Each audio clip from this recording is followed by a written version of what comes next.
Yeah. Well, I had a friend that had a dog, and we decided to go into an old haunted house.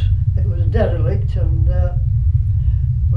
we got to the front door, which was collapsing, and the dog got to the front door, and it stopped, and all its bristles went up.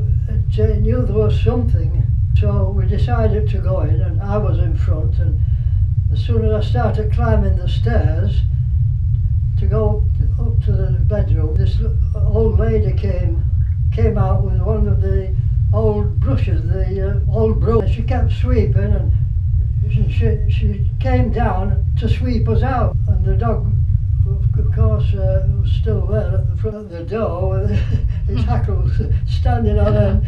So I made a hurried escape, and the old lady with the brush swept us out. So that was the end of that.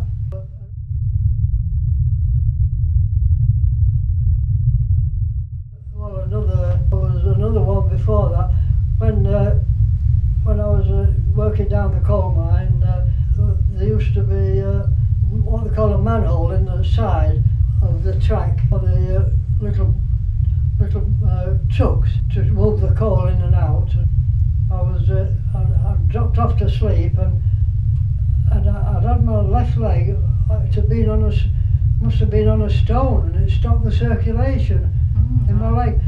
And my job was to make sure that none of these got off the track, because it was pulled by a rope by a big engine. They were lashed onto a big endless rope, went round and round to the big machine that pulled them. And as soon as I stood up, my left leg collapsed, because there was no life in it. It had been on the stone, and I just fell down, and I don't know, I just fell down, and there was these trucks coming up, this big endless rope with a huge engine that wouldn't stop for anything.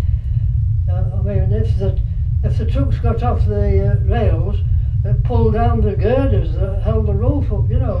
Anyway, by divine influence, something just threw me away from the track as they were coming just in time, or I would have been mashed up. That was one escape. How old were you when that happened? About 15.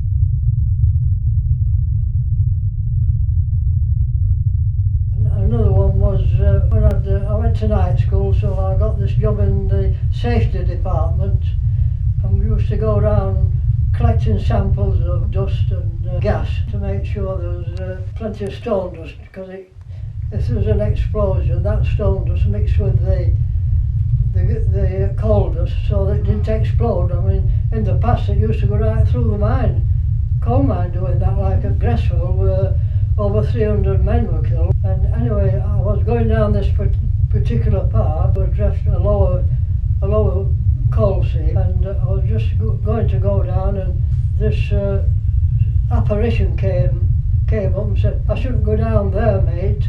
3 men have been gassed." So I didn't go down. Apparition disappeared. It must have been a spirit from one of the men. So it was a warning. Yes, it warned me.